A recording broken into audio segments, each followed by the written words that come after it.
Even before the introduction of the previous generation Mazda CX-9, Mazda has this great philosophy, which is Jin Bai Tai, horse and rider as one, which is actually a great philosophy because it tries to create a symbiont relationship between driver and machine, which has worked very, very well, I might add. I feel that they should have a second model, which is if it ain't broke, don't fix it. But it doesn't mean that you can't add tweaks to it, which is exactly what they've done with the 2022 Mazda CX-9. This is the flagship granddaddy of them all exclusive edition of the Mazda CX-9.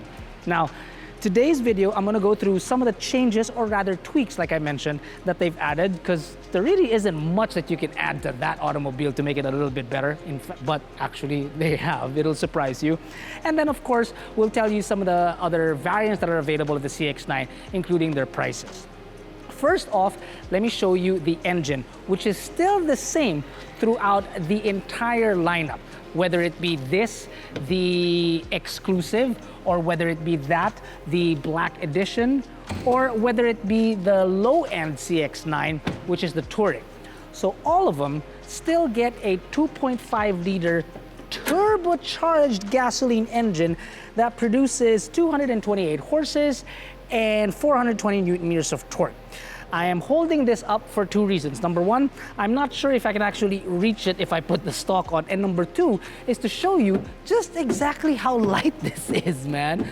It's not a toy or anything like that, but that's actually pretty darn light. There is no assist, I might add. It's just light. Other cars that when you open the hood, it goes up by itself, right? No, this you still gotta push up, but yeah, that's pretty darn light.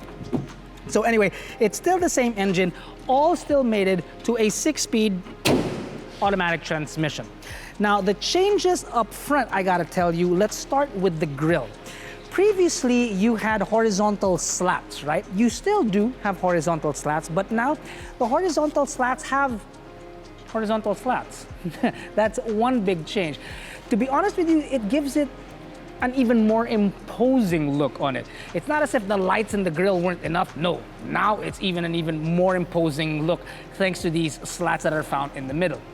And the logo is also now encased in a glass, much like a jewel inside the Tower of London that needs to be protected, because there is actually the radar back there.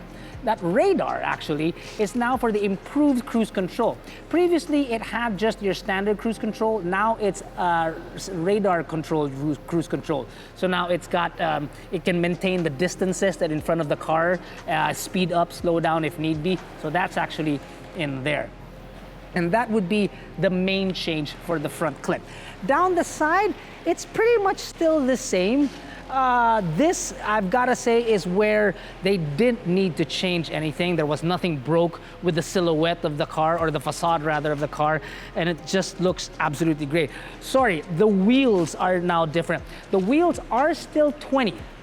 Lovely, the 20, but now it's got a new pattern, and it's color gray. That's actually very nice. The previous generation, like I mentioned, wasn't bad. This one ain't bad either. Normally when there are changes, it can kind of go off. Nope, these still work. These 20s, I believe, will always still work. So down the side, obviously, you've got some chrome and what tips and whatnot. Tips, sorry, speaking of tips, that is one change also that you will find on the exclusive that is different from the top of the line of the previous generation, because now the exhaust tips are a little bit bigger. It's not a big thing, but actually I think it's a nice flex, because most larger automobiles, some of them try to hide their exhaust like underneath the bumper, which I think it works well. But I think in this end, because it's got two exhausts and larger chrome tips, I think it looks pretty darn good. It really does. You still get a power tailgate. The space is exactly the same as the previous generation. In fact, if you'd like to know more about the previous generation, we do have a review out on it, and of course also the CX-8, and if you're interested on that, you can head on over to our channel, our AutoDeal channel on YouTube, or check out the specs yourself on our website, AutoDeal.com.ph. The outside, or rather the exterior, aren't the only minor changes or minor tweaks that you'll find on the CX-9. Some of them are actually inside, and that's where I'd like to bring you next. It's the same seating configuration as before. It's still a 2-3-2. The third passenger is just somewhat comfortable, obviously much more comfortable in the second row. You have the same amount of toys with the Bose speakers and the air vents down there, center armrest with cup holders and even charging points found over there. So really not much changes for the second row of passengers, apart from the fact that the color palette of the leather has changed somewhat. Instead of just brown, it's now called oriental brown. And then also the texture on parts of the seats are actually very different. So again, not many changes back here. The main changes are up front. Let's go there. Now, when I say main changes or major changes, it's simply because there's this one change that they've done in the CX-9 that I believe has been missing for quite some time, that other cars in its same premium level already had. Now, it's finally available in the CX-9, which are vented seats. That's right.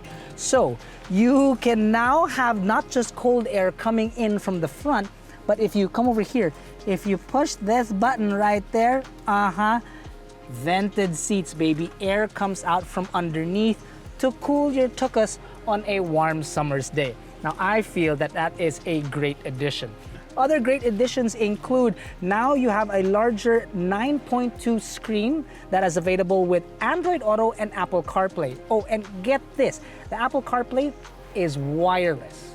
Very, very nice touch. Still no wireless Android Auto. I wish they would come out with something like that sometime soon. And then you've got your pad for your wireless charging. Oh, and also you've got paddles, that's right. Not always to be as sporty as possible, but every once in a while, maybe you need the engine to hold, whether you're going uphill or downhill, so paddles are there. And then you've got a 360-degree view camera. Speaking of which, the Black Edition also has the exact same 360-degree view camera. What I will tell you is standard across the entire line of all CX-9s is that everybody gets a 9.2-inch screen.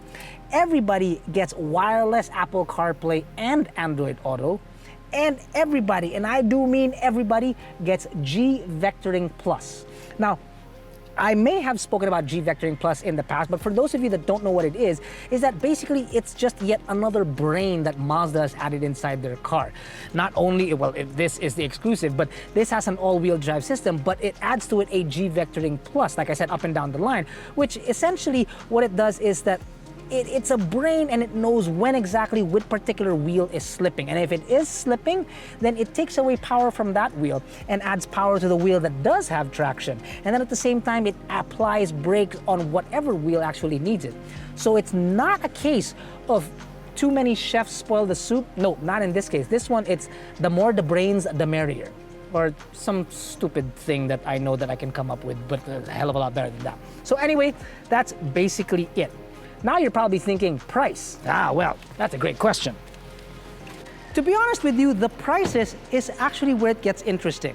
The previous generation was 2,950,000 Philippine pesos. This new 2022 model, with all the upgrades that we just talked about, is 40,000 Philippine pesos more. That's it for the 2022 exclusive edition. Now, if that still is a little too much for your budget, there's always the Black Edition. Now the Black Edition, as I mentioned, a bit confusing because it's white, but it's actually called the Black Edition. It's got some black accents to it. It actually looks great. This is actually more affordable. This two-wheel drive Black Edition comes in at 2,790,000 Philippine pesos.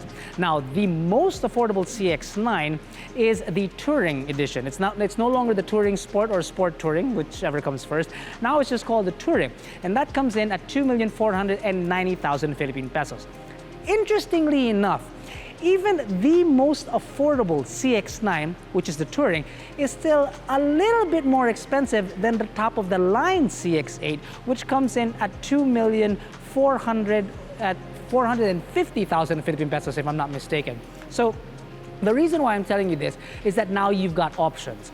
You've got options of whether you want the flagship, which is all-wheel drive, or do you want an all-wheel drive that's a bit more affordable and a wee bit smaller? Or are you good with a two-wheel drive system that looks completely different than all the other CX-9s out there? Whatever the choices may be, Mazda seems to have you covered when it comes to premium crossovers. And of course, AutoDeal has it on our pages. These are available, by the way, on all dealerships nationwide.